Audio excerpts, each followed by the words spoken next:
Determination to change the nation, I'm manifesting the truth. Back in the booth to give you the messages that's been channeling right through me. No, I'm not Jesus, although my spirit is great. I'm eating my food without a plate, escaping this place through my meditations. New life begun when I reloaded the gun and realized where I was from was not too far from the sun, like somewhere close by the moon. Now I'm connected like Zoom. On walks of life that ever lived, call me like out of the blue. So I just pass it to you, right through your speakers with clues. And if you choose to free your mind, then you will have all the tools. But I can't make you take it and shake it and mentally break yourself out. Cause freeing your mind without a doubt is something you have to try out. But once you see the light, your might, and all the power you've had, then you have reached the fifth dimension and you can brighten your path. But others who choose to follow the red pills, it's harder to swallow. Or you can wallow in your sorrows, feeling all empty and hollow. The only way you'll see the truth is if it's starting with you. So please stop lying to yourself, start being truthful to you. The only way you'll see the truth is if it's starting with you. So please stop lying to yourself, start being truthful to you, to you.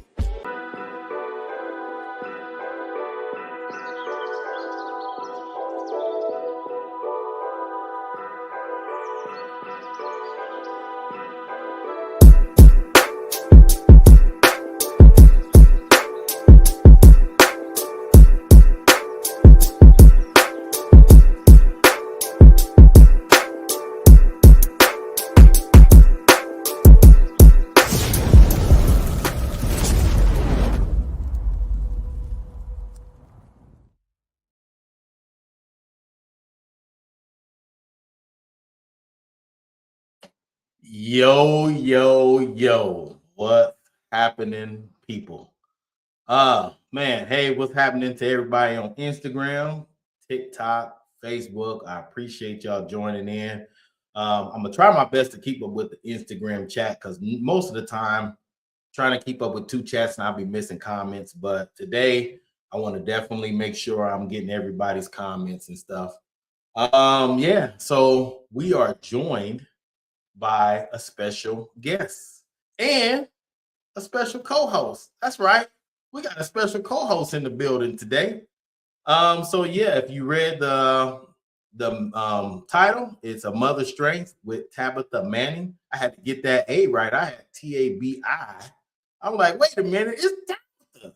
Tabba, not Tabby. So I fixed it.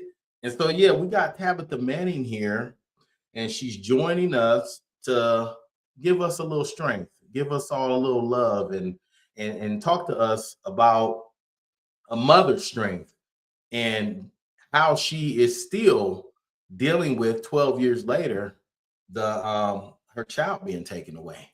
And if you don't know the story, I'm gonna just give you a brief I'll give you a brief little update, and then after that we are going to bring her in. Okay. Well, on this day in 2014, a crime that broke the hearts of many people and still hurts today. Peyton Benson was killed by a stray bullet while she was eating breakfast inside of her Omaha home. She was only 5 years old. It was a drive-by shooting. The bullets were meant for a rival gang member. Several men were sentenced for their roles. The shooter, Vincent Hicks, received 65 years in prison. Yeah. So yeah, without any further ado, I'm going to go ahead and bring on Mommy Tabitha Manning. There she is. Hey, Tabitha. Hi, Sherman. Thanks for having me. Oh, man. Thanks for being here. I really, really appreciate and applaud you for even coming forward, wanting to speak on your story, your baby, your daughter, your incident. And I'm glad that I was the one that was chosen to do that with you. I really, really, really admire your courage and your everything that you display as a mom, but also just as a person. You're a very warm person, and I'm glad that you're here with us today. So we are here to speak to you about 14 or 12 years later, and yeah, the tragedy that changed your life with your baby. But I'm gonna give you a chance to introduce yourself and whatever you want to say first, and then we'll go into it. Okay, so hi, I'm Tabitha. I am this beautiful little girl's mother. That video that Sherman played at the intro still breaks my heart today. The breaking news story. Every time I try to tell my story, I end up right back in that day. And sometimes it's hard for me to get out of it. But I have come a very long, long way in my personal journey. And I'm here to talk about the different types of things that victims experience in a crisis and in a trauma, and how I was able to try to kind of pull my family through that so that we could be happy and healthy together. Man. Wow. Yeah, man. Well, I appreciate you again, like I said, joining us to even talk about this. And yeah. Um so I guess I got a few questions myself before I start taking questions from people.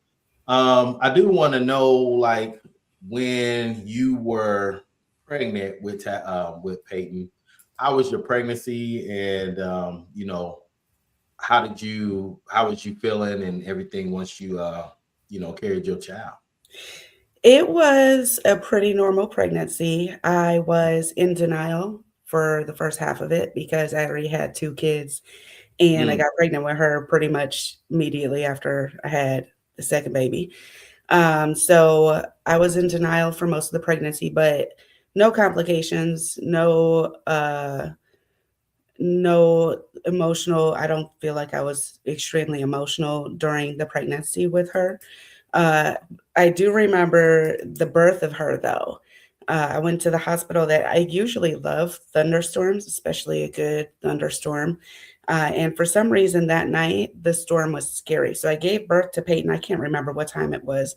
But that night I stayed overnight in the hospital, and the thunder was rolling, the storm was going, and it was a bad storm, but I could hear all the moms around me that were giving birth to their own babies wow. screaming in pain, and it scared me, and I felt like it was going to be a rough life with her for some reason that night.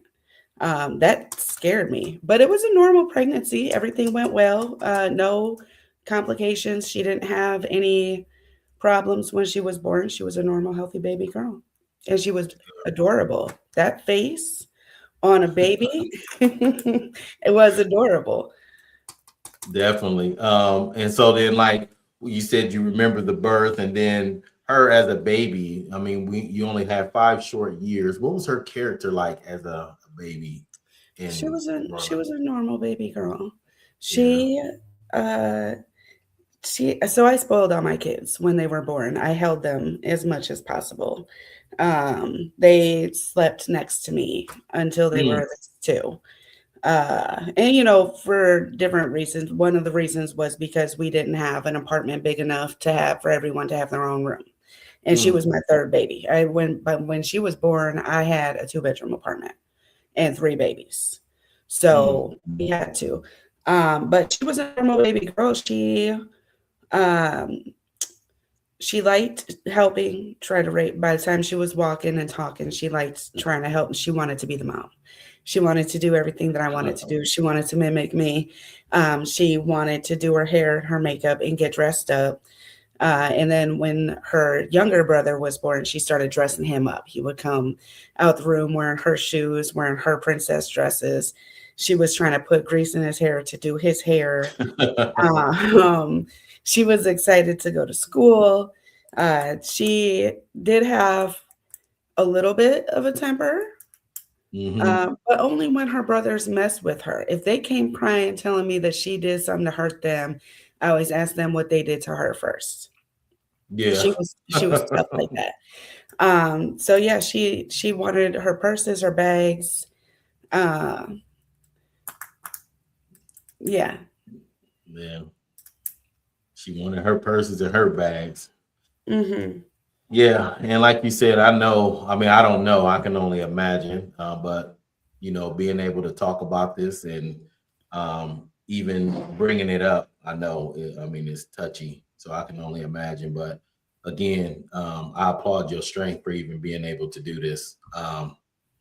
So I do want you to get a chance to just talk about the incident from your perspective. Like, you was there, It happened while you was there. You was there. It was your incident. From your perspective that morning, how was things going, and what happened? So I woke up that morning and I took the kids to so we were late. I'm not a punctual person sometimes. We were late. The two oldest boys were in school. The two youngest were still at home with me on a daily basis until I went to work. Then they went to daycare. So I woke up, I took the two oldest kids to school and brought the two youngest kids home, made them breakfast, and we were sitting down. Me and Peyton were sitting in the living room watching Word World on a TV. Mm-hmm. And then I heard a loud noise, and I looked at Peyton, and when I looked at her, she was leaning her head back, reaching for her throat. And when she was reaching for her throat, the blood just started spilling out. And I'm very spiritual. So my first thought was God is going to step in and do something about this. Because the amount of blood that she was losing was very fast. And it was a lot of blood. So I started screaming, running around the living room, looking for my phone. And my Xavier was there too. Her younger brother was 3 going on 4 at the time. He was there too. And he got up and did the same exact thing that I was doing. So I stopped, I paused, I caught my breath, and I picked her. I had to stop her from falling because she was falling over. So I stopped, I caught her in the middle of her fall. I picked her up, put her over my shoulder, and I walked outside. Let me quit playing. I walked outside with her on my shoulder, screaming for help. I was going to rush her to the hospital, but I couldn't because the tire on my van was flattened. That was the loud noise we heard, was the bullet piercing the tire on the van. And then the police rode down the street. I did CPR while we were waiting for the ambulance. And then the ambulance came and took her to the hospital. While I was waiting for the escort to the hospital, I asked a family member to call the family because he lived down the street. He just happened to be there at the time. And then by the time I got to the hospital, the whole family was there. There was a whole bunch of community leaders there. And we cried so much. My shirt was covered in blood. I'm pretty sure Ben was irritated with me because he had to ask me at least 10 times to take that shirt off because it was covered in blood and put a different shirt on. By the time I got to the hospital, though, the surgeon was already ready to calling me in a room. I'm so sorry. We did everything we could. We could not save her life. We stayed in that emergency room. That incident, the shooting happened at like 9:45 in the morning. We stayed in that emergency room together as a family, crying and praying until it was time to get the boys from school at 3:05. Wow. Man. And so, man, picking up those other kids to tell them, and then you got to explain to them what happened. And you still processing what happened. Like that experience. Talk about that part. I didn't even get to tell the boys that were at school what happened. They came in the door and Xavier, the youngest one, told them before I could tell them what happened. And he just said Peyton got shot. And my oldest boy looked at me. He said, Mom, he just told me Peyton got shot. Tell him he's a liar. And I had to break him the bad news that he's telling the truth. She got shot. She passed away. She is never coming home again. And that was hopefully will be the most difficult thing I will ever have to tell my boys again for the rest of their lives. So when I told them, the oldest one ran straight upstairs and ran to his grandma, bawling, and gave her a big old hug. I the 3-year-old knew what was happening, but I don't think that he had the emotional capacity to process it at such a young age. And Latrell was 6. So he understood what was happening, but I also feel like he was trying to, I feel like he was stuck in denial, like he was trying to ignore it, like it was going to change the next day or something was going to magically fix it soon enough that he wouldn't have to face the emotions to deal with it. Wow. Yeah. And you see what Miss Wagner said. She said we needed to hear her story. Everyone needs to hear this story. I heard for your family hearing this. Yeah. And that's exactly why when she asked, of course, there was no hesitation. This is exactly what Sermons with Sherman is about, is providing a platform, a safe place for our community to be able to tell their stories. A lot of the times you do news interviews and you just get those quick second clips. You never really get to get in depth. And so that grieving process with your family, with your children, man,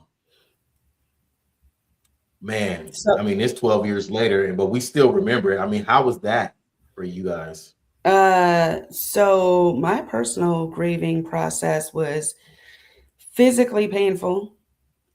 I couldn't move. The only time that I got up to get dressed, do my hair, take care of myself was when I was at an event or doing an interview for at least the first 6 months after her murder. Besides that, my heart was pounding like I was running a marathon on a daily basis. My head hurt so bad that I wanted to take my brain out and set it on like my head was just throbbing the whole time. I could, when I was getting ready to get up to do something, sometimes I had to actually physically lift my legs up and put them one in front of the other so that I could start, like I had to jump start myself to get up and be able to move.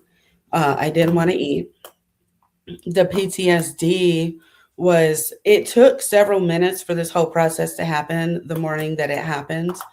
But the PTSD was worse because that takes 1 to 2 seconds to replay the entire scenario in your head every time it replays. And it was on constant replay every day for at least a year and a half. That was very, very painful.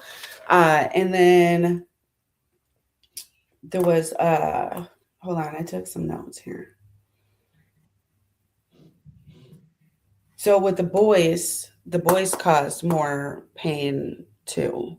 I couldn't focus on the boys. I wanted to lay down and die. I wanted to stop eating and just slowly die of this pain. With the boys, they made it harder because they were in pain too. And they were coming to me saying things that caused me more pain. My oldest came to me once and said she doesn't know I loved her because the last time I talked to her, I was yelling at her. And I had to remind him that even though you yelled at her the last time you saw her or talked to her, I yell at you all the time. And I still love you. And you know that. So I had to say things like I had to pull them out of that darkness. It should have been me instead. All of my boys have said that. It should have been me instead. It would have been just as devastating for the entire family, no matter which one of you it was. It doesn't matter. I can't sleep because I miss my sister. Do you know how many nights they slept next to me? And I have a quilt that we made of her clothes. And when they came to me and said, I can't sleep because I miss my sister, I would wrap them up in that quilt and we would cry together until we all went to sleep. Wow. And Xavier saw me looking at a picture of her on a computer one night at 3 years old, and immediately his bottom lip got pushed out and tears started flowing down his face. And as a mother, that makes everything worse because you want to fix it for them, but you know that you have to help them process those emotions because there's nothing else that you can really do, right? We wish that things were different, but we have to accept what happened to process so we can process those feelings and move forward. Isaiah, yeah. And then so as they got older, we all started counseling. Family counseling with my middle son. The first time we sat down, he was angry at me. And he hit puberty and started fighting at school right away. As soon as he hit that spot, he started fighting at school. We sat down in counseling together, and he had a safe space to tell me how he was really feeling. And he told me he felt like I wasn't there for him when his sister was killed, that I wasn't there to comfort him. And he cussed me out for it. And by this was 2022. So by this point, I had already processed most of my emotions. I had already sat down and had an in-person apology. So I was pretty comfortable with myself, and I was comfortable with him expressing himself in this way. So I sat and I listened, and I ended up apologizing to him for my behavior and for my lack of action, or his perceived lack of action on my end, and promised that we were going to do better and that I would do everything that I could to pull him through that. And you know what I learned in listening to my kids when they express their emotions, especially as they started getting older, the kids feel the same way the parents do, or the adults do. They have the same exact thoughts, the same exact feelings, the same exact emotions, and they just don't know how to express it right. So listening to them and creating those safe spaces for them is very, very important and very difficult, especially in the beginning. Because maybe I did neglect my kids in the beginning, but I was, Latrell came to me and asked me once, because I disappeared after Peyton died. I disconnected from my family. And I went and I hibernated for about a month after Peyton was killed in a hotel room so that I could fight God. And he came and asked me why I left him like that. And the truth is because I was on the verge of taking my own life, and I didn't want them to see me like that. I didn't want them to see me when I was feeling so weak that they were part of my triggers. Seeing my boys, being around my boys after my daughter was killed triggered me, because there's supposed to be 4 of you and there's only 3. I had a girl and now she's gone.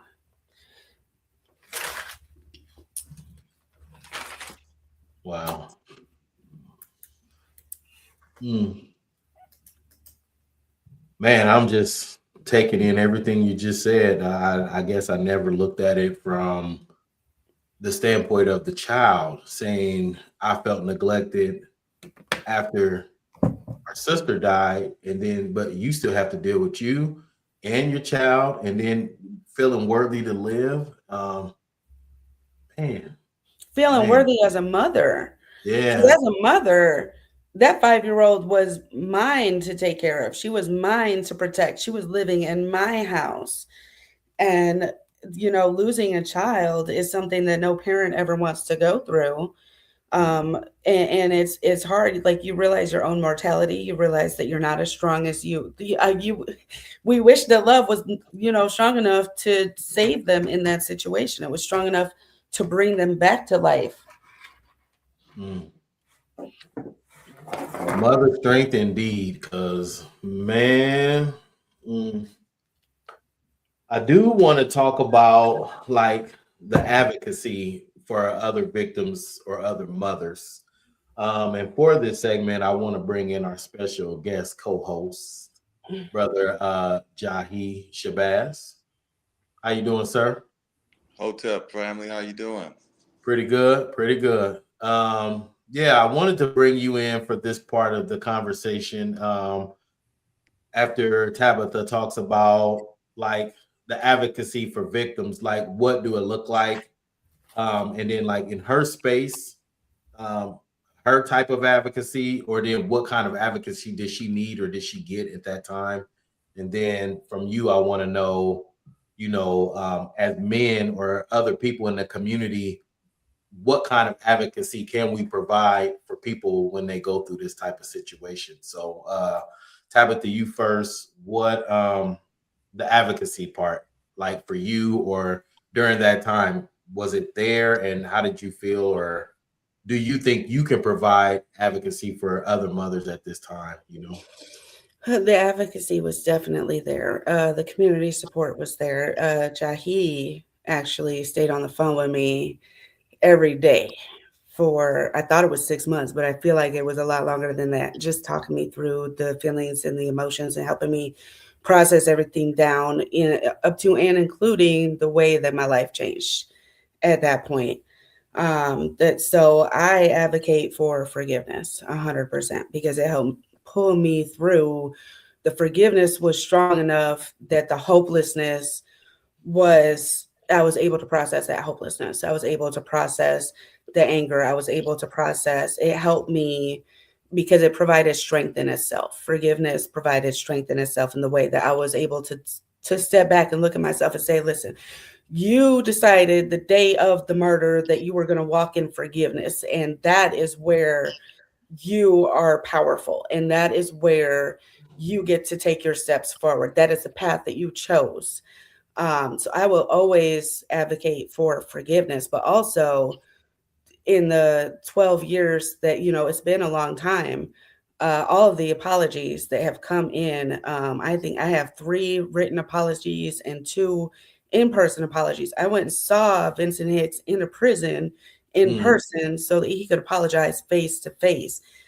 Those apologies lifted, when I processed the emotions down, I compartmentalized all of the negative thoughts, feelings, and emotions, especially towards them specifically. I processed all of that down and put it in compartments and held on to it. And when they apologized, the first apology took away the guilt, and I felt like I was light as a feather when I walked out of the room. And then the second in-person apology, I was able to put all of the negative emotions on the table and say the anger is yours, the fear is yours, the shame is yours, the guilt is yours. Take all this back. None of this belongs to me. And it worked out well because I feel like healing really came through full circle. But the community helped a lot with the initial grieving process too, because all of the support, all of the love, all of the hugs, all of the "you're so strong," all of the donations, everything that came in, all of the support up to and including from the Omaha Police Department, all of that helped fighting the negative thoughts, feelings, and emotions too, because I was able to hear those voices while I was going through the PTSD and all of the shame and the guilt and all of that of my own. Yeah. So the advocacy was there. And then, for you advocating for other mothers, kind of what do you think that's going to look like, or does that look like for a person, or what would you, say as far as that for advocacy? For advocating for other mothers, I am here to offer any kind of support I can to anyone that needs help working through their own grief, working through their own process. I was able to heal because I chose my path. I chose forgiveness, and then I found my tools that I had inside myself, which is the love, the strength, the faith, the forgiveness, the empathy, the compassion. All of those are me. I can help you try to find out, pinpoint exactly where you're at if you need help with that. And then I can help try to find your own tools that you can use in your own process so you can try to get out of your own grief. Wow. And we appreciate you for that. I mean, I know people hear 12 years, they think it's a long time, but I remember it like it was yesterday. And like you said, it might have been 6 months y'all was on the phone, but it might have been longer than that because time stands still when you're in those situations. It does. Yeah. Brother Jahi, advocacy for gun victims, gun violence victims. So she mentioned that you stayed on the phone with her. Why did you feel like it was necessary for you to be there during that time for grief and the tragedy? Well, because, the grief which all hearts share grows less for one. And so it was, I mean, it just felt like it was a major loss for the whole community. Man. And what was really impactful about it for me personally was how senseless it was. Yeah. You know, to be within the confines of your own home and sitting there as a family doing the normal things that families do.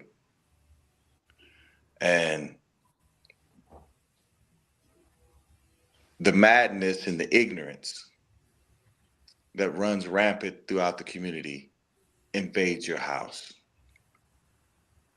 You know, it just at that time, you know, it hurt me personally because it felt like it was like the whole community had a major loss, man, major loss. And one of the things that we have to do, brother, as men, particularly that particular time, man, I felt that the men in the community abandoned their posts, man. Because we have to understand, man, that a child's mind is like a tabula rasa. It's like wet clay, and we can mold it into anything. And we have to be very careful of what message we give to our children, because they'll give that message to the world. Okay. So those two young men, you know, those gangbangers out there, they didn't intend to do it, but because of their state of mind and how their psyche was destroyed, they were out there trying to destroy themselves and end up taking her child's life incidentally. And so it's like a triangle of despair and self-hatred. Self-hatred. You And know, I'm glad you said that because, you know, when you said it affected the whole community, and for some of us, I don't know why God made us this way, but when something happened to people that we don't even know, it still pulls you in so much, and it feels like it was one of yours, even though the person who's actually experiencing it, that's the person who really is taking, you know, feeling the loss. But for me, when I see children victims, I take it personal. I do. And like you said, it felt like the men have left their post, and not just in North Omaha, but in the Black community, because we see so much things that's going around that if men stepped up, we could probably get, you know, in some of this stuff. I do want to bring up what Paulina just said. Paulina just lost her oldest son. And she said that when Tabitha mentioned how the kids feel and think the same as the adults, that statement instantly helped me as a mother of 5 grieving babies, how to support them through this process of losing their brother. So thank you. And I want to make sure I pointed that out because Tabitha, that's exactly why we're doing this right now. So other mothers can gain some strength from what you were saying. And that's why it's important for, like Ms. Wagner said earlier, for us to hear it from you, because this was your experience. And you said the community support. How about your family support? How was that during that time? So the family support in the beginning was amazing. Like I said, everybody was at the hospital. I was expecting to walk into the hospital and be blamed for everything, if I'm being quite honest. To walk in and, you know, they immediately look at me like I'm the bad guy, because that's how I felt about myself, not because that's how, you know, I felt like they felt about me. So the family support in the very beginning was amazing. And we actually ended up staying at a relative's house after Peyton got killed. But the families when we're grieving as a unit, things can get difficult to process together as a whole because we don't always agree. I said I forgive you. Not everyone agreed with me on that.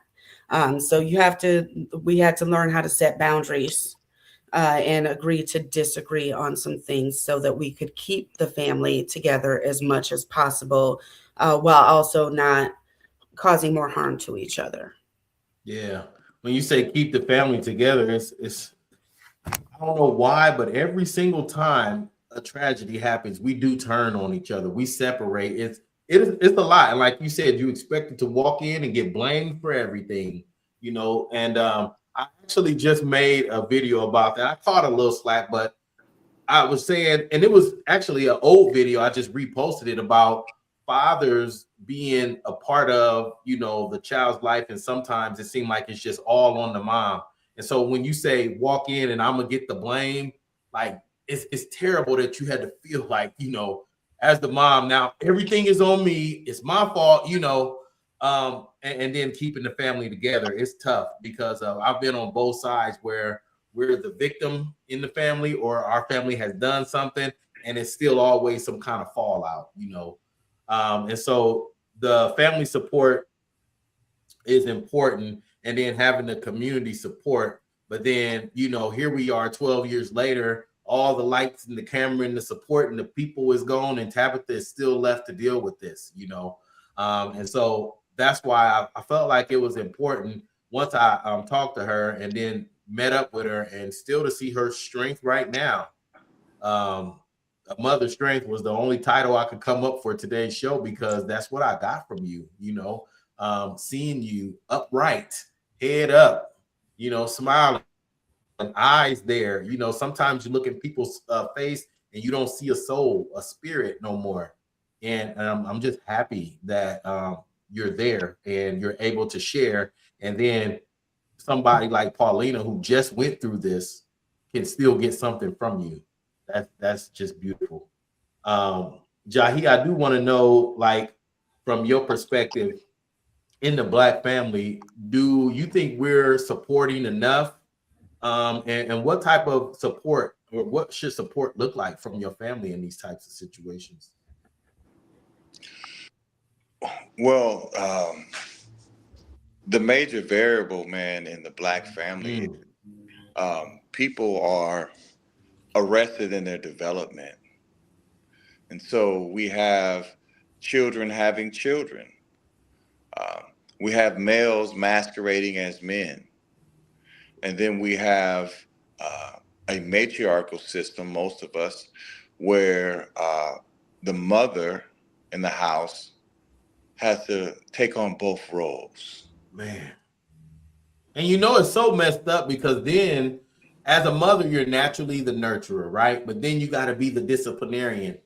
Then it's like them sons, them daughters, they like, she, you know, the next thing you know, they don't like you because you got to discipline them, but you also the one who got to love on them. And that's what makes it easier when you got both parties, because then you can get them and then let me just hug them and kiss on them, you know. But as a single mom, and like she said, Jasmine said, we get daggers thrown at us. She said they need somebody to blame, and it's always blaming the moms. But you know, Jahi, you make a good point where you say, you know, you got what'd you say, men masquerading? No, what did you say? Masquerading as men? Hit me with it again. Males masquerading as Males masquerading as men. Mm. What's the difference, brother? well. The difference is, brother. First of all, man means mine, and so all males don't emerge psychologically as men. Mm. And we also have to take in mind that our household and the dysfunctionality and the crippling state of our family unit is also not our fault. Mm. And so the power structure as a whole understands that the family unit is the place where we'll all be developed into human beings. And so if you have an environment that's disrupted, then that environment, the family unit, is not going to develop psychologically healthy human beings. And so we have males who reach a certain age and their instincts tell them that they're at war. And their instincts also tell them that they need to do something. But psychologically, they're children. And so what do? We take shortcuts. I'm gonna commit a crime. I remember brother being 16 years old and selling drugs because I used to know when the bills would come because my mother would be in the room sometimes crying because she couldn't pay the bills. And so I was like 15, 16 years old. I knew that there was a problem that I needed to respond to, but I didn't know how to properly respond to it. And so I went out and took a shortcut. I went and sold some drugs and then gave my mother some money and got her a car. I said, Mama, now you can get to work. To support your mama. Mm-hmm. And so what happens is, just like with children, when they are psychologically abused or molested, they develop multiple personalities as a result of that. So they can distance themselves psychologically from the constant trauma and the inability to interpret what's happening to them. And also to try to balance the constant trauma of what they're experiencing, and they don't know how to deal with it. And so go ahead. And so we all go through that phase. And so what we have in our household, the system is set up where they want a female to be the head of the household. That makes your household a soft target. If she has to work, if she has to discipline, she has to do everything. That allows the male to masquerade as a man, and he can be a boy forever. Wow. And then he can masquerade as a man by doing biological functional things like eating and having sex. Right. But he is not psychologically equipped to make the proper adjustments to make sure that everybody is economically safe. Everybody is psychologically healthy. Right. And that's why we see that, like in the incident with her child, they were boys outside masquerading as men. They thought that masculinity means I can use violence as a language. Right. When in fact, and that definitely ain't the way. In fact, when you psychologically mature as a man, you'll diffuse violence. Right. Because violence takes time, it takes energy, and you cannot always control the outcome of it. Right. And then so expecting support when that's what our community and our families is, it can be tough. Like those young men, where were their parents at? You're talking about the man that killed Peyton? Yeah. Yeah. So I sat down with a couple of them, and I don't think Vincent didn't have a rough upbringing. He moved to Omaha at a young age and was taken away from a family that he knew and brought into a new environment. But the way that I understand it, I know he had his mother in the picture. I didn't ask about if his father was in the picture, but from what he told me, he was a healthy environment. Yeah. I didn't get too deep into it with him though. When I went to see him, I went to talk to him about what he did to me more than who are you as a person. Yeah. Let me ask you a question, Tabitha. It seemed like it moved pretty quick as far as finding the people responsible, but what is your from your perspective, because this is what it's about, is you. I want to know, what is your perspective of how the police handled it from the moment it happened and then, you know, to the arrest? Were you in constant communication? Was it, you know, what was the experience for you like? So it was. I think that the police did a great job with Peyton. I was impressed by Chief Schmatter's first press conference the night she was murdered. I did. He earned some trust and respect from me when he, you know, had his first press conference, and they did keep in touch pretty well. They called me. They arrested the men 2 weeks later, and I got a call at 6 o'clock in the morning from, I think it was Ryan. Ryan was the lead detective on it. And they told me on the phone at first that they had found her murderer, or made the arrest. And I was not, at that point, I was so stuck on forgiveness that I was not interested in justice at all. So I was so nonchalant about it that they called back and they said, we're going to come over to the house and we're going to talk to you about this in person. And when they came to the house to talk to me about it in person, I feel like I had an attitude with the police. I feel like I was in the wrong when it came to the relationship with the police. And they still stayed there. They still stayed in touch. They still supported the family. They still had their own fundraisers for the family. And they kept in communication all the way up through all of the trials and everything. I feel like they did a great job, and I was a little out of touch with reality, and I was a little broken, and I was running off of emotions that I had from prior experiences with the police when Peyton's murder happened. Yeah. And so let me ask you, do you think they was on it because of her age, or just because it was a murder in general? I think because of high publicity too. Well, I think that, okay, so I think that it hurt everyone in the community the same when Peyton got killed. And she was the first murder of the year too. I do remember that in Chief Schmatter's press conference.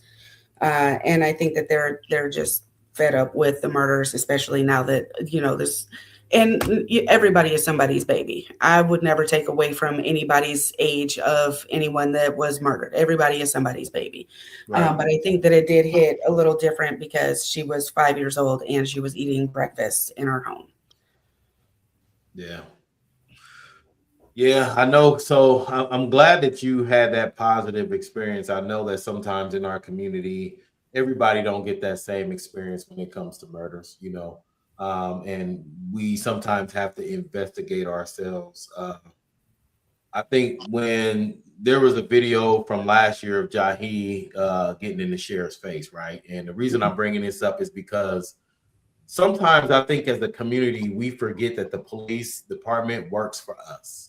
And so we have a fear of talking to them about their work or lack thereof, or even having any kind of conversation about it. And so I think it's important for us to keep that in mind when stuff like this happens, that they do work for you. And like she said, because it hurt everybody, she had a great experience. But I do know that there's been other families who hasn't had that same great experience, myself being included. I actually just had a meeting with the police yesterday still about the investigation of my nephew's death. And so we're still going through that. For Peyton though, and for you, I'm glad that experience for you was able to happen fast enough. But when you said you were more on forgiveness and not looking for justice, what put you in that kind of mind frame? Like, what made you go straight to forgiveness on that? So going 2 years before Peyton's death, I started my own personal spiritual journey because I was tired of depending on humans for everything. I love everyone, but I need to depend on a higher power for my own peace of mind, right? So I started looking for myself. I started appreciating the small things, the small wins, when somebody isn't there for me, when I don't have what I need. I felt like God was always showing up for me. And I decided and I started building my own personal line of communication with God. And when Peyton got killed, the first thing that went through my mind when I saw, her injury was God is going to step in. And there's going to be something is going to, I felt like at the beginning that, maybe there's a doctor in the area and her life is going to be saved. But at the same time, even if that's not the case, I trust in God to provide for me 100%, just because of the different things that I experienced for that 2 years leading up to her murder. Like, I had a dream where someone told me that my mom was about to die and that Peyton was going to die too. And both of those things happened 6 months apart from each other. I couldn't do nothing but believe in God. I feel like sometimes the system is broken. I didn't know that the police were going to find the murderers. I didn't know that they were going to come apologize to me. I can't depend on these worldly experiences or these worldly resources to guide me in my time of need all the time. Because if I did, I might have given up and taken myself out. If none of those things came through, like I would have been depending on them if I wasn't dependent on God. Right. Yeah. Man. Wow. Yeah, that's heavy. Even the questioning of, like you said, I died, and then saying like you had such a strong faith that right when you seen the blood, you like, God gonna take care of this, Man, that's tough. But I'm glad you shared all this stuff. It's just I'm processing it, so I'm kind of getting stuck on my words because listening to you and then letting it go through my head, making it make sense, and then trying to, I'm a visionary. So then it's like, you stepping into the scene, you stepping into it, and it's like, it's just, man. I mean, you're just a strong woman. Jahi, I do want to ask you briefly just about, yeah, they said that's deep. Yeah. I do want to ask you briefly though, Jahi, about like the police normally, the handling of cases in the Black community, and how do you as a family, when this kind of stuff happened to you, what would be the best way as far as like having that communication or making sure that they're doing their job for your family when you have these tragic moments happen? Every situation or circumstance is different. Like in her case, it was the weight of it was so tragic that the police as an institution and the community as a whole felt the weight of it. Because it was so tragic, and how they're sitting there as a family eating breakfast, man. So everybody was just overwhelmed with the weight of it, of how it happened, and then also the senselessness, of the young man that did it.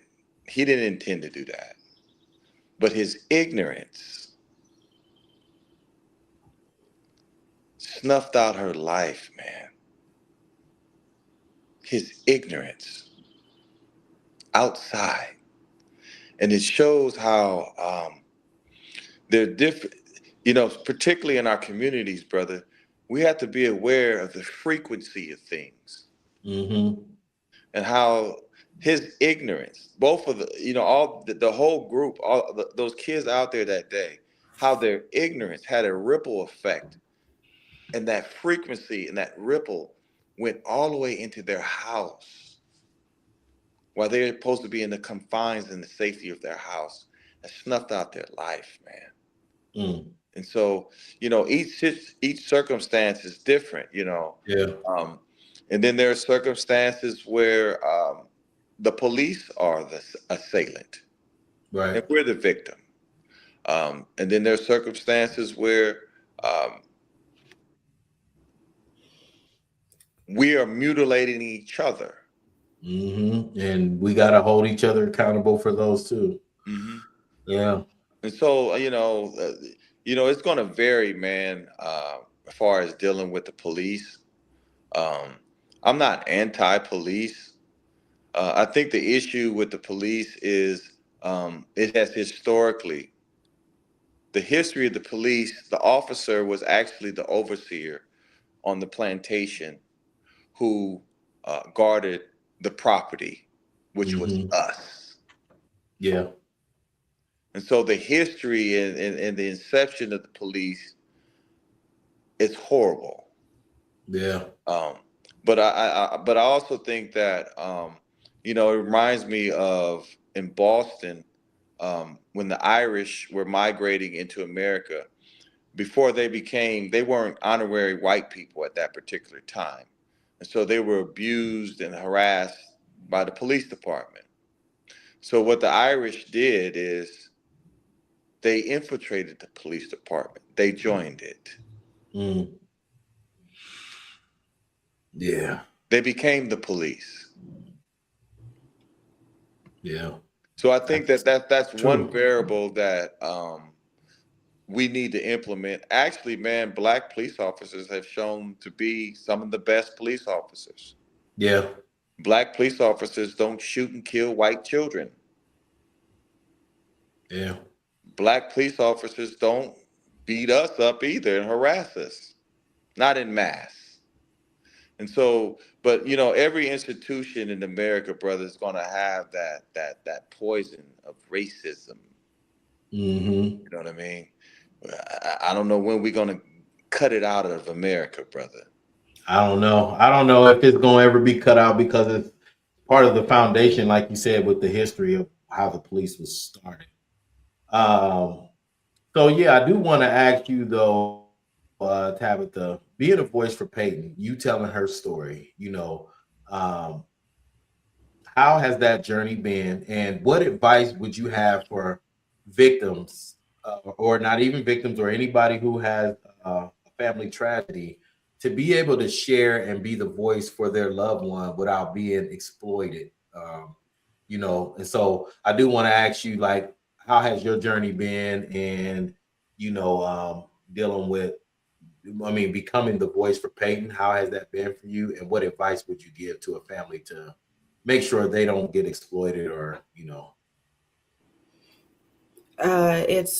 It started off rough, obviously, right, with her murder, but it's been a wonderful journey since. And I can say that because I made the best decision I have ever made in my life in the worst circumstances I have ever experienced as a person, right? I chose at the time of her murder that I chose to take the pen out of the hands of the men that came into my life and change my story and write the rest of it the way that I needed to so that I could be comfortable in my own mental space, right? Ooh, they came in and they killed her. And I said, we're not going to deal with the pain that you decided to bring to my family for the rest of our lives. We're not going to have kids that grow up and decide to go out there and shoot the next person because you made the choice to hurt us, right? We're going to do everything we can in our power to pull them back out of that situation and help them look at it from a third person point of view so that they can see the pain that was caused on us doesn't need to be put on another family. I've been doing that as much as possible this entire time with these kids. And taking the kids through the journey takes some trial and error. But if you really want to heal, if that is really your mission and your goal, find your tools, find your path, and write your journey the way that you want to write your journey. I have complete control over the situation in my household as much as possible. There's no guarantee that they're never going to go out there and hurt another person, but I've done my best to instill enough of a moral character in them to understand that this is not okay to hurt someone like this. and you didn't like it, so please don't do it to somebody else. But I took the pen, and instead of saying I'm going to be grieving for the rest of my life, I'm not going to be a completely functional adult for the rest of my life, I say, you know what? I'm going to be the survivor. I'm going to be the warrior. I'm going to be the champion in my story. And that's how I wrote it. So for anyone out there that's going through a loss, or has experienced a loss, especially for the victims that have been there and seen and experienced it firsthand, take your power back. Grab that pen and tell them you don't belong here. You're not supposed to be here. And give them back all the pain that they brought to you and say, this is yours. You handle it. You deal with this. I'm going to handle my sadness. I'm going to handle my depression. I'm going to handle my connection to God. I'm going to handle the things that you changed in me that are off center right now. I'm going to put them back where they go. And I don't ever want to see you again. Wow. Yeah, I do want to ask you a question before we let what does healing look like for you? Healing for you. And then after that, I do want to ask you what would be a final message to mothers that's going through this, but I do want to talk about the healing process. The healing looks like taking all that pain and making it work for the best of in your favor as much as possible. Healing looks like I went from suicidal ideations to sadness every once in a while, right? I went from constant triggers to, oh my God, I can't remember what my triggers are or what my triggers were, right? That I really have to sit down and think about. When I filled out some paperwork, I really had to sit down and think about what the triggers were. Healing looks like being able to list out your strength and your coping mechanisms almost instantly when someone asks you versus I can't figure it out because I'm stuck in this grief.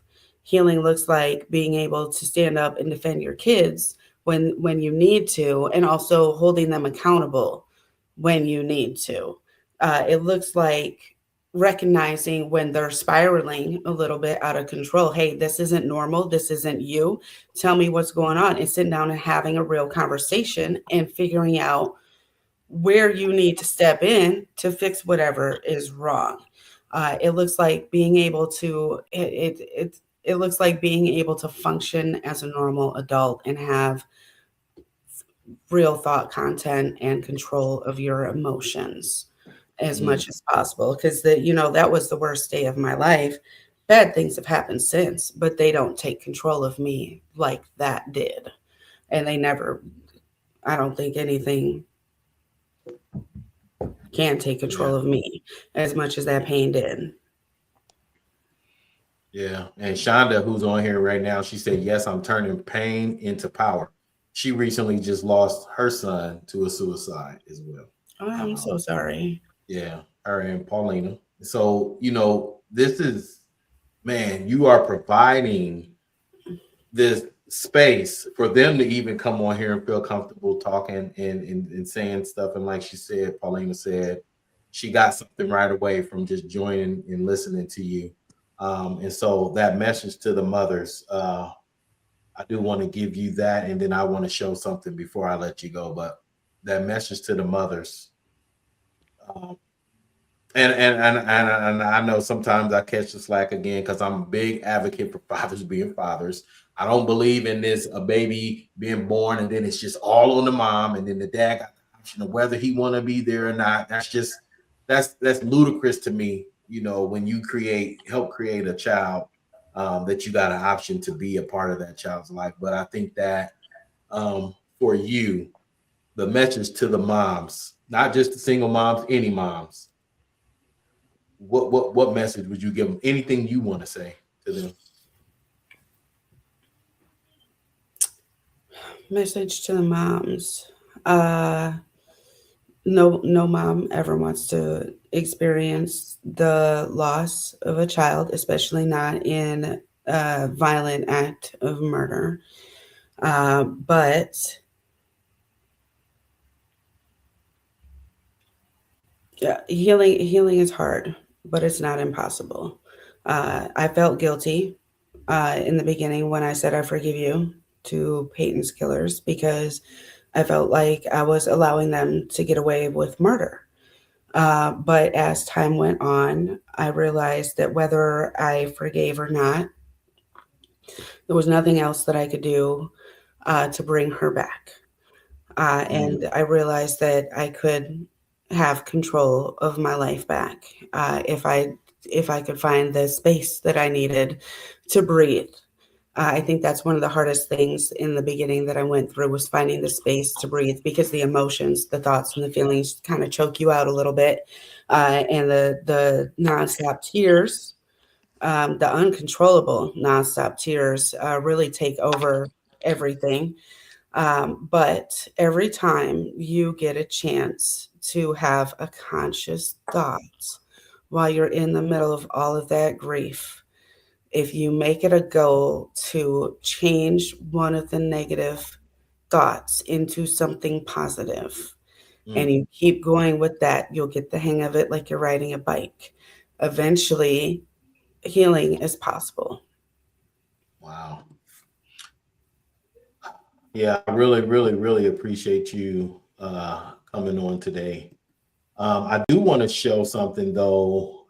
During my search and going through the stories, I mean, I guess I didn't realize how many videos and interviews and stuff you did until I And really dug. Man, I you went was through to all out that. there. Mm-hmm. Yeah, you was out there. That's why I said being a voice for your baby, your story, your perspective. This is what it's all about. And yeah, you was putting down some video after video after video. So I'm like, man, I went to do a search though, and I did the search looking for some images of Peyton, right? Mm-hmm. And during my search, when I finally found an image of Peyton, I clicked it. And I want to show y'all what came up here. Let's see this one right here. Okay. So of course you got all these images and people named Peyton. But when I clicked on this image of Peyton, right? Look at all the babies under there. See, this is a real issue in our community. 5-year-old shot in the foot. 3-year-old dies after being raped and beat. Missing, little girl right here missing. Find remains of a 3-year-old. 3-year-old Camille Cupcake. Just all these different stories. Kidnapping 3-year-old, 7-year-old fatally shot while sitting in the car. Like all of these images, age 3, 7, 5, 8-year-old girl shot in the head. Like this is real. Okay, it's not just Peyton. The Black community, our community, we're losing our babies by the dozen, and just pulling up her image brought up all these images and stories of little girls being murdered and different instances happening to them. And that's why it's important for you, Tabitha, here in Omaha, because this is all around the United States. Every one of these is different states. It's important for you, Tabitha, in Omaha to share and do what you're doing today and continue to tell Peyton's story, because it's happening so much. These mothers, it's a fraternity nobody want to be a part of. That's what my cousin Karen said. When you lose a child, that's the fraternity nobody wants to be a part of. And I just want to applaud you for coming on today, and all the interviews I found of you. I could put a collage of videos. You was going ham, okay? Just for you to be able to do that, and here you are 12 years later still speaking on your baby's name. I just want to say we love you. We appreciate you. Everybody in the chat been showing you love. Y'all continue to show her some love, some words of encouragement and appreciation. And like TT said, thank you for sharing, Tabitha. You appreciate it because even, there's so many murders of our children. And a lot of the times the moms, they go into a shell, the fathers go into a shell, the families go into a shell. But this is a never ending. Like I tried to scroll and read some of these stories. It's just so many. So yeah, I appreciate you, Tabitha, for coming on and doing this today. Hold on before I go. Yes, Before ma'am. I go, I do want to say that one of the things that helps that makes me feel excited about the path that I chose is I feel like our violence in Omaha is so low right now, the gun violence especially. The homicide rate has dropped significantly in Omaha. And I feel like I need to say thank you to the men that have put their guns down, because you make the city feel safer by doing that. I feel like my kids can go outside at night now, instead of pushing 9:30, 10 o'clock curfew. I feel like I can let them stay out till 11 or 12 now. And I feel like they'll make it home safe.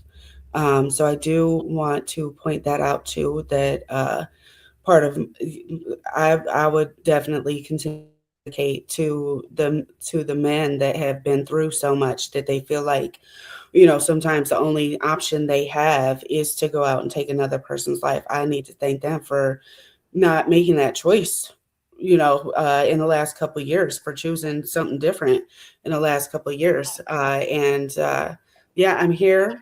I'm right here. If anyone needs me, y'all know, Sherman, you know how to get a hold of me. I'm on Facebook with my real name. Y'all can reach out at any time, and I will try to walk anyone or talk anyone through anything that they need help with, as much as possible. Thank you. Yeah, we really appreciate that. Man, yeah, I'm getting some messages already from some moms. So you done sparked something because I just checked my Facebook Messenger. I got some messages already. A lot of people saying thank you for having you on. So yeah, man, it's beautiful. So yeah, I'm gonna let you go. We're gonna wrap this up here in a little bit. All Shonda says she wants your contact information. So yeah, I'll put y'all in touch with each other. You and Paulina, if that's something she want to do too. And yeah, like I said, it is a fraternity that nobody wants to be a part of, but it is necessary to talk about it and have that space to share and feel comfortable talking about it because it's happening and ignoring it ain't gonna make it go away. Absolutely So, not. yeah. All right, Tabitha. Appreciate Thank you, you. Sherman. Yeah. Nice seeing you, Robert. Take care, sister. All right. Peace. Yeah. So yeah, man, Rob, man, that was heavy, bro. Talking to her about that. I did want to ask you a few questions before I let you go. That's why I let her go first, if that's okay with you. Because I want to know, like, from what you know about the gun violence, the family of the shooters, having to live and deal with the consequences of what their loved ones have done. Is there really a solution in the family that they can do preventative wise or a way to address it, especially if they start noticing the signs like she had mentioned, you can start kind of noticing the signs of your child changing up. And so first, let's start with the consequences of the family having to deal with their child being the one that took a life. Well, I think that I'm sure the weight of it, man. Particularly, as I recall, man, the weight of it and the tragedy of it impacted everyone. Yeah. So I'm sure that their family, and like she said, she spoke to the young man that was responsible. Yeah, that was deep, bro. Man. So one thing that I've experienced from being in the streets, when you hurt people, brother, and you take a life unjustifiably, you feel it. Yeah. It's self-mutilating. However, there is a difference between killing and murder. Killing is the justifiable taking of life. Murder is unjustifiable taking of life. Yeah. And for example, in the 47 negative confessions of Ma'at, that we get that we draw the so-called 10 commandments from. There's actually originally 42, not 10. It says, thou shalt not murder, not thou shalt not kill. And actually, the 42 negative confessions of Ma'at that our ancestors would recite and live by, we would say, I have not I shall not. Because we were living by the moral code. Right. Yeah. I do want to touch on this before we bounce. He kind of went right into actually what I was about to ask you. He said to not let me collect $100,000. I'm not on nonprofit dollars and pimp the community and pretend to mentor the youth, because he was talking about how we need more mentorship. And so I did want to ask you about the exploitation of the Black community, like the trauma of the exploitation of Black trauma in the community for nonprofit dollars. How do we prevent that? And then how do we address it? Because we know it's happening around the United States in all the Black communities. Well, you know, I remember, brother, when she had posted on her social media about Roscoe's organization or his company or whatever, Viable Healing or whatever, using her circumstance as some kind of clout or attention getting. That got my attention, man. That was troubling. And she told him, don't use her daughter's situation for that. Oh, wow. Yeah. And I seen that, man. And, you know, his response was, don't slander him or whatever. And we probably need to have a discussion with him if that's the case. Right. What has happened, brother, is there's an entire market of shoelace grifters making money off of our suffering. There's a market now. Yeah, it's a lucrative business for sure. You know, and most of them are a bunch of talking boxes. Okay. What I don't understand about, you know, organizations such as that, how are you going to heal people using Sigmund Freud, Carl Jung, Pavlov? All of those individuals, brother, who are supposed to be the so-called fathers of psychology. The word psychology comes from the ancient Kemetic root meaning psyche, which means the soul. But European Western psychology has nothing to do with the soul. It's about having a constant motif of you are a constant victim. You are a victim forever.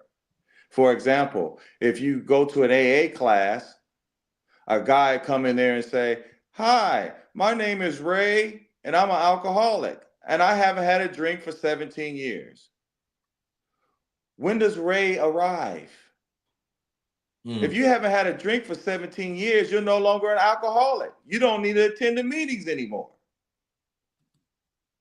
But notice that he comes and he says that he announces himself as this constant, perpetual victim. Okay? And that comes from the pseudoscience of psychology, Western psychology, where Jung and Sigmund Freud and Skinner and all these people who, by the way, personally, they were social engineers who were skull fucking the public. They were drug addicts, pedophiles, and enemies of the general public. And then we're going to draw from these people and talk about healing people? Not only that, brother, Caucasian people are the most psychologically neurotic collective group of people on the planet Earth.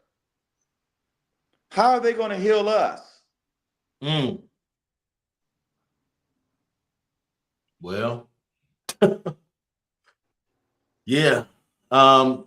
So how do you think we prevent this stuff from happening? How do we prevent, like she was talking about, telling her story, and then you said you seen the post. How do we prevent any exploiting, like from people in our, or exploiting the Black community? Because I know it's a lucrative business. Our children going to secondary schools is lucrative. The filling up the jails, the ADHD medicine, all the stuff that they've done, you know, to make money off of the Black community, as far as the way this system is set up. How do we prevent that kind of stuff from happening? One of the things, brother, that we have to do is we have an epidemic of manhood, okay? And we have to be men, and we have to hold people accountable without apology, okay? Now, if Roscoe was using her circumstance, then we need to have a conversation with Roscoe about that, okay? Well, Roscoe is in the chat. He just said, what have I done to her? See, this is hateful shit. When you continue a narrative and don't know the situation, what you doing, Jahi? What are you talk? What you do is talk. I'm out here saving kids every day. You talk. Sherman, if you want to orchestrate this mess, invite me to defend my position, or are you just looking for a mess? Well, actually, I'm not looking for a mess. You got my phone number. The conversation was about her, and if the post was seen, I mean, we're entitled to speak about things that were done publicly. So it's not like this video is private that you can't see. So good thing you seen it. You got my phone number just like I got yours. And if you feel like it needs to be a conversation had about the post that she made, you probably should have talked to her about that. But if you want to have a conversation with me about me hosting her and then having him on the show, and he seen a post and he brought it up that she accused you of something, then you can talk to me about that. It's not about acting like it's truth. The truth is that he seen the post, and that's the truth. Whether the post was true or not, in her eyes, she felt like it was true enough to mention it publicly. And so since it was mentioned publicly, then we can talk about it publicly on my fucking show. Okay. So that's what we could do. Didn't the mom say that Roscoe did stuff? I didn't think it was Sherman in that. Then that's it. No, I didn't say it. She said it. But it's still, we could talk about it. You know, it don't make it not able to be talked about because you don't like that she said it. She said it. She didn't bring it up, but you know, she said it publicly on Facebook, and so it was seen publicly by a few people. It's just not everybody has any kind of courage to speak on what they seen or saw or what's going on in our community. So again, Robert, the question was just about how to prevent it. And then we're gonna close out because I need to bring up to my next episode of what we're gonna be talking about. Well, not only that, brother, okay? I don't just talk, I do. And I will do and say what the fuck I want to say too, okay? Now, she said that on her social media page about you. I read it and I recited it again, okay? Now, you have a problem with that, that's your problem. Why is she even saying it? That's the operative question. Is she lying on you? Guilty horses always flinch, don't they? Yeah. He said, I'm confused on why you only came in for this part. Yeah. And Roscoe said, why didn't we ask her about it? Because it wasn't a conversation, of a topic. Well, why is he defending himself? I know how to defend myself, brothers. Yeah, I mean, the conversation was about her and Peyton. when I asked Robert about preventing it, and she talked about exploitation, then yeah, he mentioned the post that he seen, but it still just wasn't. The whole conversation was nothing about you. So I mean, that's just what it is, bro. Well, brother, she posted that on her social media about him. Yeah. So is she lying on you? That's the operative question. Is she a liar? Well, he said I defended myself with her, and I'll defend my position with both of you. Don't fuck with me, talk nigga. You got my attention. Okay. Yeah. Well, Notice, brother, he didn't answer the question. I asked you, is she lying on you? Is she a liar? That's the operative question. Is she lying on you? It's not about defending yourself. See, you're not defending yourself. It sounds like you're deflecting. Because the operative question is, she's lying or she's telling the truth. He said he being patient with her mental. He ain't done nothing to her, and my organization done nothing to her. So yeah, I think that's something you're gonna have to clear up with her. If she feel that way, then it's something you would have to clear up with her. Brother, he still didn't answer the question, did he? Oh, he just did. He said, yes, she is. So she's lying. Okay. Well, yeah, like I said, it's gonna be something that you're gonna have to take up, but I'm sure that you know, if y'all have that conversation in private, that's fine. But again, if something is posted on social media and somebody sees it, that don't mean it's off limits for us to talk about, and we can talk about whatever we want to talk about. So and not only that, brother, when did his makeshift so-called organization start solving major problems around here? Yeah. Since you're listening in, yeah. What do you actually do? Sit in a circle with some Sigmund Freud feel good tragedy bullshit? Compile data and numbers? Listen here, brother. Listen here, brother. Check this out, brother. A numeral is a symbol. A number is an idea. Okay? Brother, do you realize that I can take numbers and prove that a dancing bear will be on 30th and Ames every first Thursday of the month?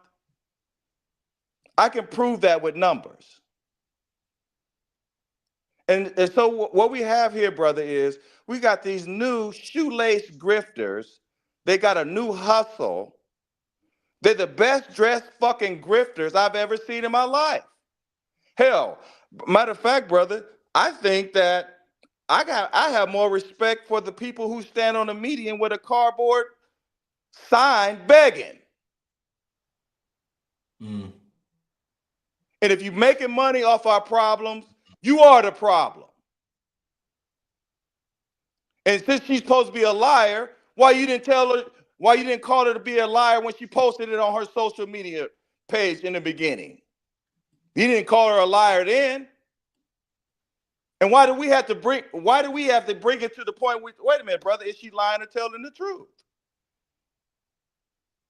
And why is she the problem? Not him. Yeah. So yeah. Didn't expect that turn, but it's okay. It's all good. It's all good. Why do you need to defend yourself? You didn't do nothing wrong. Yeah.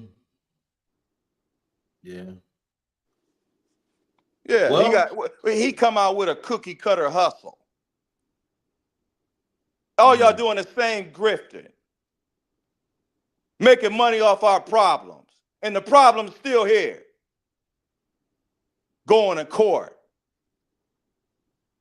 And not only that, brother, I haven't seen any of these so-called organizations. They all seem to be aligned with the fucking police who murder us. Yeah, you know. I ain't heard none of them say nothing about Janini being murdered. I haven't heard any of them or any of these cookie cutter. I got some data. I got some numbers. Master, cut me a check. I ain't heard his organization or any of these organizations say anything about 4 black men being murdered by the goddamn police and the sheriff's department. You got any danger for Sheriff Hanson's racist ass?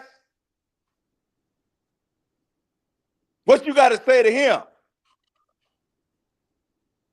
Who rehired, Sheriff Hanson rehired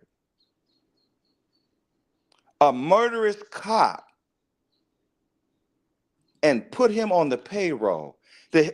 What the fuck does his organization have to say about that? Is he gonna say anything publicly about that? I ain't heard nothing come out of your mouth about that. But we're gonna sit up here and have a conversation about a black woman who lost her child. And she's gotta be a liar. Isn't Sheriff Hanson a liar? Didn't he lie about murdering Janiti in his front yard? We ain't got the footage yet. And I didn't hear Roscoe or any of these makeshift Band-Aid ass cookie cutter organizations with their data. I ain't heard none of them request the goddamn video footage of the murder. Well, and they seem to be picking a side here, don't they, brother? What side are you niggas on?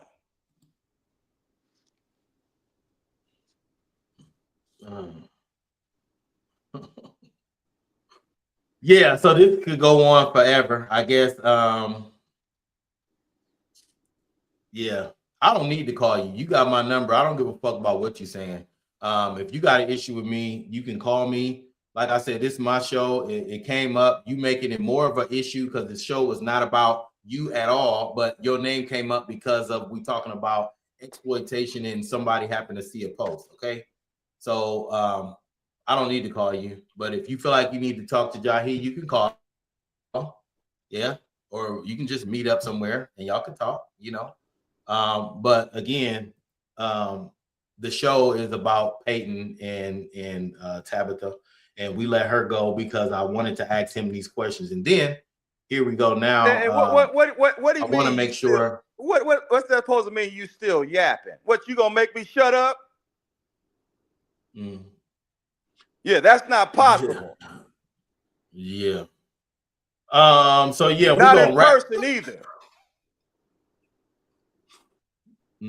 Yeah, that's not possible. So you can dial back that tough guy talk language, brother. You know me. Everybody does. Yeah, and so yeah, we about to be out of here. I do want to let y'all know the next episode we're gonna be talking about signs of a child becoming distant and understanding the new program that our children face. And so I have some stuff that I usually do for the gang seminar I do with the Black Agenda Alliance, but I want to do it in a video form so that way people can go back and listen to some of the messages and stuff that we've collected, not just only through experience of ourselves, but family experience. But yeah, before we go, Jahi, I'm gonna let you have your final word on this topic, and then we're gonna get on up out of here. And again, I appreciate you for co-hosting. You know, anytime you want to, you can join me. I just felt it was when I did talk to Tabitha, she talked about you being there for her. So that's why I wanted to have you on here. And then she did mention, like, you know, y'all was calling and talking to each other for months, trying to help her get through that. And so I appreciate you, brother, for doing that. I've never heard it. It was never nothing publicly said that you did that kind of stuff. So I appreciate you doing that for her and being there for her. Yeah. Oh, thank you. Oh, yeah. This is one of my good childhood friends. We love you. Thank you for all you do. I appreciate it. Thank you, Lisa. Lisa Crawford said, great show. Yeah, Roscoe, yeah, you're gonna have to talk to him because you got a lot to say on online. So yeah, I think you probably should just say it to him personally if you got something to say. If you got something to say to me, my number ain't changed. It's 402-968-5012. And I'm not going to entertain Twitter fingers when in person it's not that same energy. Okay, because I'm not the one or the two. So yeah, we're gonna get on up out of here. Appreciate y'all, but Jahi, your final words, brother. Brother, first of all, brother, okay, we're gonna be men without apology, okay? And the sister said what she said on her social media page. That's her espousing something publicly. She said that. And as a man, I'm going to respond to it. And I don't give a fuck what he think about it. Now, if he want to talk to me in person, I ain't hiding. I'm here. And you better fucking behave yourself in person too. The sister said what she had to say, and as a man in this community, I'm going to back her up. If she said that you are exploiting her situation, that's what she said. And as a man, you're going to have to prove to me that she is a liar. That's what you're going to have to do. I'm a man in this community. If the sister said that and you, oh, she's a liar. Why you didn't call her a liar on social media? Why are you deflecting? Why are you defending yourself? Not only that, if she said that, why you didn't address it with her? Were you worried about us men shoring up the situation and having a conversation about it? And we're gonna back the sister up. I'm gonna back her up. Now, what you gonna do about it? I'm gonna back her up. Yes, sir. Yeah, people is definitely upset. So we're gonna end it. But again, these are the kind of conversations we have to have. If people feel like it's slander or it's hurting their name, do your own live, talk about it on your own time, do your own thing. But don't think you're gonna come on here and control the narrative. And when I see you in person, then we can talk about that in person, which I've suggested several times if you feel like you got an issue with me personally. Okay. All right, y'all. Peace and hair grease in the Middle East, and I will see y'all next time. All right, brother. Hotep, brother. Much love. Yes, sir.